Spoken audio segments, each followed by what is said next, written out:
نحمدہ ونصلی علی رسولہ الکریم، اما بعد۔ میں حکیم محمد ممتاز پروانہ آپ کے سامنے قوت با کے معاملے میں مختلف رائے کے ساتھ اور مختلف نسخہ جات کے ساتھ اور آپ کے سامنے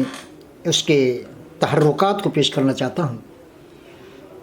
جس میں سب سے بڑا ایشو ہے کثرت مباشرت، جس میں لوگ اپنی اس کیپیبلٹی کو نہیں دیکھتے کہ ہمارے اندر جو قوت ہے ہم اس کو کس انداز میں استعمال کر رہے ہیں۔ قوت مردنی کے اندر اس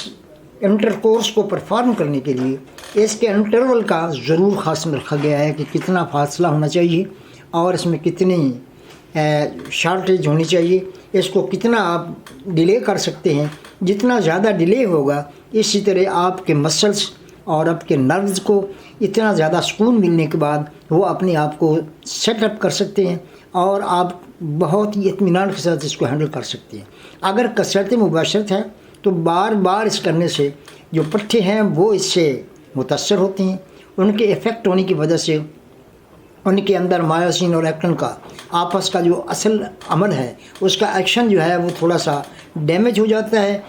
یوں کہیے کہ اس کا صحیح طور پر لاہ عمل جو ہے اس کا ایکشن اور ری ایکشن جو ہے اس چیز کو بالکل متاثر کرنے کے بعد یہاں تک کہ ان کی ذہنی جو ہے نا ایموشنل کنڈیشن کو افیکٹ کرنے کے بعد ان سے بالکل لابلد کر دیتے ہیں، جس کے اس کے اندر اس کی خواہش، اس کی تمنا پیدا بھی ہونا کم ہو جاتی ہے، جس سے وہ صرف ہیزیٹیٹ نہیں ہوتے، پریشان نہیں ہوتے، بلکہ اس کرنے سے بھی لوگوں کے ساتھ اپنے آپ کو سمجھتے ہیں کہ یہ کوئی اسٹگما ایسا ہے کہ ہمیں اس سے شرم اور وہ اتنی مشن محسوس کرتے ہیں کہ لوگوں کے سامنے بیٹھنا گوارا نہیں کرتے، ایسی گفتگو کرنے سے اعتراض کرتے ہیں جس سے ان کا اس میں کوئی ایسا ایشو بنتا ہو۔ تو یہ چیز کثرت مباشرت جو ہے یہ انتہائی طور پہ ایک ایسا اسٹگما ہے کہ لوگوں کے اندر ایسے عوارضات پیدا کر کے اس کو مکمل طور پر اس سے بے بہرا کر کے اسے بالکل یوں کہتے کہ فارغ البال کر دیتی ہیں۔ تو اس کے لیے ہمارے پاس بھی ہے خصوصی طور پر ہمارے مطلب کا ایک